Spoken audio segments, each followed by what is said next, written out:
السلام علیکم ورحمۃ اللہ وبرکاتہ۔ بسم اللہ الرحمن الرحیم، نحمدہ ونصلی ونسلم علی رسولہ الکریم، اما بعد۔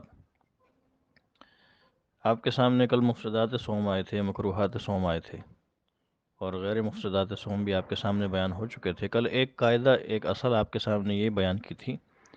کہ روزے کی حالت میں کسی بھی چیز کو جسم کے اندر داخل کرنے سے روزہ ٹوٹتا ہے، جسم سے خارج ہونے والی چیزوں سے روزہ نہیں ٹوٹتا۔ پھر اس کی وضاحت کے طور پہ دوسری اصل یا دوسرا قاعدہ یا ضابطہ یہ تھا کہ شریعت نے منفذ اصلی صرف تین چیزوں کو قرار دیا ہے: منہ، ناک اور شرمگاہ کو۔ اگر ان تین چیزوں کے اندر کوئی چیز جسم کے اندر داخل کی جائے گی، جوف دماغ یا جوف بدن تک پہنچائی جائے گی، پیٹ یا دماغ تک پہنچائی جائے گی، تو اسی سے روزہ فاسد ہوگا۔ اگر مسام وغیرہ کے ذریعے یا کسی اور راستے سے کوئی چیز جسم کے اندر داخل کی جائے تو چونکہ وہ براہ راست پیٹ یا دماغ تک نہیں پہنچتی، اس لیے اس سے روزہ نہیں ٹوٹتا۔ اس کے اوپر پھر مسائل بھی کافی سارے متفرع ہوئے تھے جو آپ کے سامنے کل بھی بیان ہوئے تھے۔ پھر اس کے بعد اس کا تھوڑا سا تکرار جو ہے وہ رات کو بھی ہو گیا تھا۔ اب کچھ جدید مسائل ہیں، طبی مسائل جن کا تعلق طب کے ساتھ ہے، وہ بھی آپ کے سامنے بیان کیے جاتے ہیں تاکہ آپ کو مزید بھی سمجھ میں آ جائے اور جدید مسائل کی کچھ وضاحت بھی ہو جائے۔ انجیکشن یا ڈرپ لگوانے کے بارے میں کل بھی آپ کے سامنے عرض کیا تھا کہ چونکہ یہ بھی براہ راست منفذ اصلی یعنی منہ، ناک یا شرمگاہ کے ذریعے سے جسم میں داخل نہیں کیے جاتے، اس لیے اگر کوئی آدمی بازو پر انجیکشن لگوائے یا کینول لگوا کر اپنے ہاتھ پہ لگوائے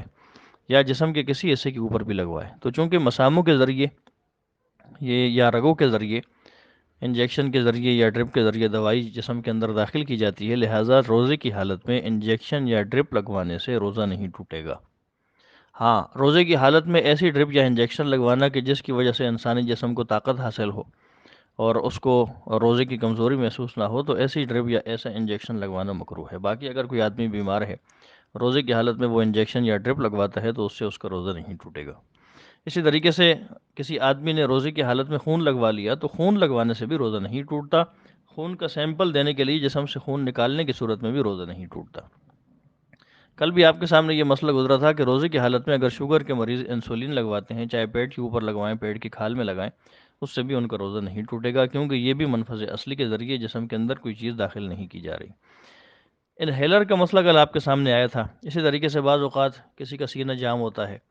یا زکام کی شدت ہوتی ہے جس کو نیوبلائز کیا جاتا ہے، یا بعض اوقات جو ہے وہ سانس کی تکلیف کی صورت میں دوائی والا آکسیجن ماسک جو ہے وہ لگایا جاتا ہے، تو روزے کی حالت میں اگر دمے کے مریض نے انہیلر استعمال کیا، یا کسی زکام کے مریض کو یا جس کا سینہ خراب تھا، سینے کا انفیکشن تھا،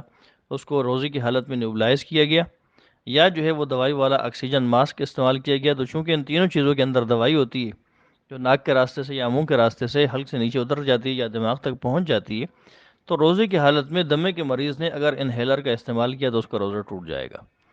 نیوبلائز اگر جو ہے وہ روزے کی حالت میں کسی کو دوائی ڈال کے کیا گیا تو اس سے بھی اس کا روزہ ٹوٹ جائے گا۔ اسی طریقے سے اگر جو ہے وہ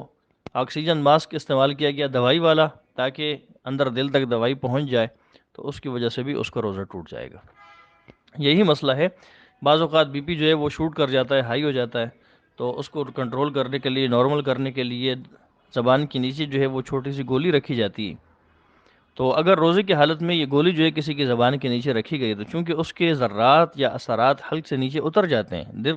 دل تک پہنچ جاتے ہیں، تو اس کی وجہ سے بھی روزے کی حالت میں اس طرح زبان کے نیچے گولی رکھنے سے بھی روزہ ٹوٹ جائے گا۔ تو مسئلہ کیا ہوا؟ روزے کی حالت میں انہیلر، نیوبلائزر یا دوائی والے آکسیجن ماسک کا استعمال روزے کو توڑنے کا سبب بنے گا۔ ہاں، اگر نیوبلائز کیا گیا ہے لیکن اس میں دوائی نہیں ڈالی گئی، یا ماسک لگایا گیا آکسیجن والا لیکن اس میں کوئی دوائی نہیں ڈالی گئی، تو پھر روزہ نہیں ٹوٹے گا۔ اسی طریقے سے روزے کی حالت میں انڈوسکوپی کروانا، انڈوسکوپی کی جو ہے وہ کیا ہوتا ہے کہ ایک کیمرہ جو ہے وہ تار والا ہوتا ہے چھوٹا سا، جس کو منہ کے راستے سے دوائی یا پانی وغیرہ جو ہے وہ لگا کے پیٹ یا آنتوں یا دل تک جو ہے وہ پہنچایا جاتا ہے، اور جسم کے جو اندرونی حصہ ہوتا ہے اس سب کو جو ہے وہ پھر اسکرین کے اوپر اس کیمرے کی مدد سے دیکھا جاتا ہے۔ تو چونکہ جہاں تک منہ سے جہاں سے اس کیمرے کو گزارنا ہوتا ہے وہاں دوائی وغیرہ لگائی جاتی ہے یا پانی وغیرہ جو ہے وہ لگایا جاتا ہے تاکہ آسانی سے کیمرہ اندر چلا بھی جائے، واپس بھی آ جائے۔ تو چونکہ دوائی وغیرہ اور پانی وغیرہ حلق سے نیچے اتر جاتے ہیں،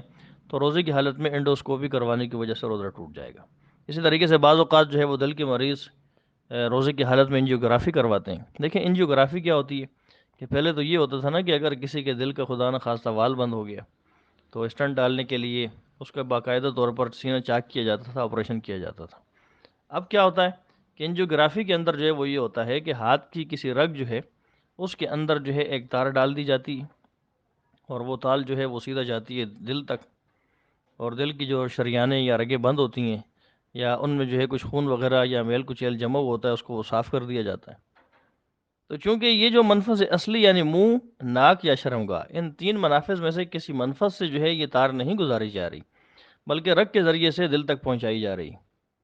تو اس کا بھی وہی حکم ہے جو انجیکشن کا ہے، جو مسام کے ذریعے کوئی چیز جسم میں داخل کرنے کا ہے. لہذا روزے کی حالت میں اگر خدا نخواستہ کسی کو انجیوگرافی کی جو ہے وہ کروانا پڑ گئی تو اس کی وجہ سے اس کا روزہ نہیں ٹوٹے گا. اسی طریقے سے بعض اوقات جو جگر کے مریض ہوتے ہیں جن کو ہیپاٹائٹس سی وغیرہ ہوتی ہے تو وہ ڈائلیسس جو ہے وہ کرواتے ہیں. تو ڈائلیسس کا مطلب کیا ہوتا ہے؟ گردے کی صفائی ہوتی ہے، اور جو پانی وغیرہ پیٹ کے اندر جمع ہوا ہوتا ہے یا گردوں کے اندر ہوتا ہے اس کو صاف کر دیا جاتا ہے، واش کیے جاتے ہیں گردے.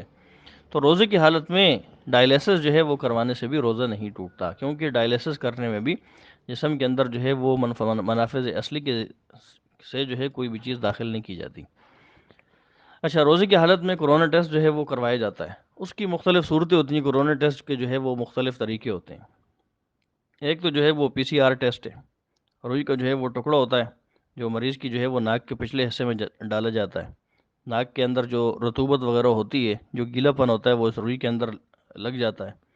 اور پھر جو ہے اس روئی کو نکال کے اس کا ٹیسٹ کیا جاتا ہے.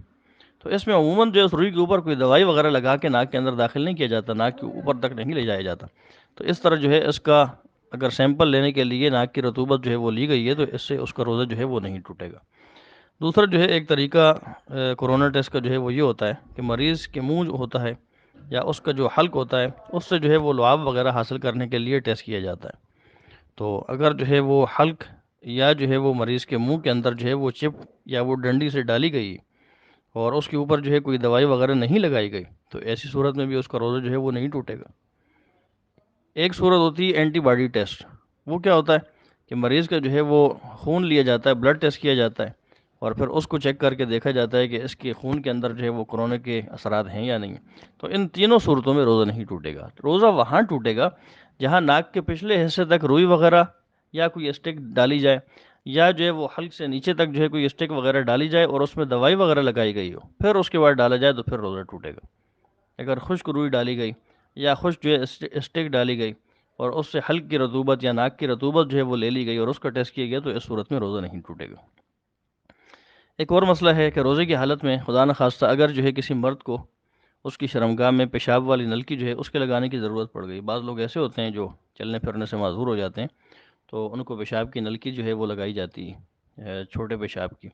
تاکہ ان کی یہ جو حاجت ہے یہ ان کے بیڈ پر لیٹے لیٹے ہی پوری ہو جائے. تو پھر وہ جو بیگ ہوتا ہے پیشاب والا وہ بھر جاتا ہے تو اس کو تبدیل کر لیا جاتا ہے. بہرحال روزے کی حالت میں اگر مرد کی شرمگاہ کی اگلی شرمگاہ کی نلکی اگلی شرمگاہ میں نلکی وغیرہ ڈالی گئی تو اس سے روزہ نہیں ٹوٹے گا، کیونکہ جو مرد کی اگلی شرمگاہ ہے اس کا براہ راست پیٹ کے ساتھ تعلق نہیں. لیکن اگر عورت کی اگلی پیشاب کی جگہ میں اس کی شرمگاہ میں خشک جو ہے وہ نلکی ڈالی گئی اس سے تو اس کا روزہ نہیں ٹوٹے گا. ہاں، اگر اس نلکی کے اوپر جو ہے کوئی دوائی وغیرہ لگائی گئی اس کے بعد جو ہے وہ نلکی اس کی اگلی شرمگاہ کے حصے میں ڈالی گئی ہے،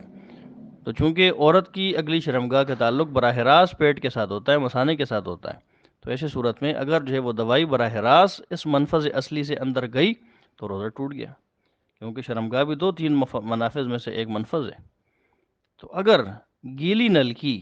یا دوائی لگا کر اس نلکی کے اوپر اس کے جو ہے وہ شرمگاہ کے اگلے حصے میں داخل کیا گیا پیشاب وغیرہ کے ارادے سے، تو ایسی صورت میں اس کا روزہ ٹوٹ جائے گا. ہاں، اگر نلکی خشک کو پھر لگائی گئی تو پھر روزہ نہیں ٹوٹے گا. تو یہ چند جدید مسائل تھے. اسی طریقے سے روزے کی حالت میں اگر کوئی عورت الٹرا ساؤنڈ کرواتی ہے یا جو ہے وہ ایکس رے وغیرہ کرواتی ہے تو چونکہ اس میں بھی ایک جو الٹرا ساؤنڈ کیا جاتا ہے عموماً جو ہے وہ پیٹ کے اوپر سے ہی کیا جاتا ہے، اور سی ٹی اسکین اگر کیا جاتا ہے تو وہ بھی سر کے اوپر سے جو ہے وہ کیا جاتا ہے، تو ایسی صورت میں روزہ نہیں ٹوٹتا. تو روزے کی حالت میں الٹرا ساؤنڈ بھی کروا سکتی ہیں، روزے کی حالت میں ایکس رے بھی کروا سکتے ہیں، روزے کی حالت میں MIR ٹیسٹ بھی کروا سکتے ہیں، روزے کی حالت میں CT اسکین بھی کرا سکتے ہیں، تو ان تمام صورتوں سے روزہ نہیں ٹوٹتا۔ بس یہ یاد رکھنے کی چیز ہے کہ ہر وہ ٹیسٹ کہ جس میں کوئی دوائی یا پانی لگا کر منافذ اصلی میں سے کسی منفذ کے اندر داخل کیے جائے، جو براہ راست پیٹ یا دماغ تک پہنچ جائے، تو اس سے روزہ ٹوٹے گا، ورنہ جو ہے وہ روزہ نہیں ٹوٹے گا۔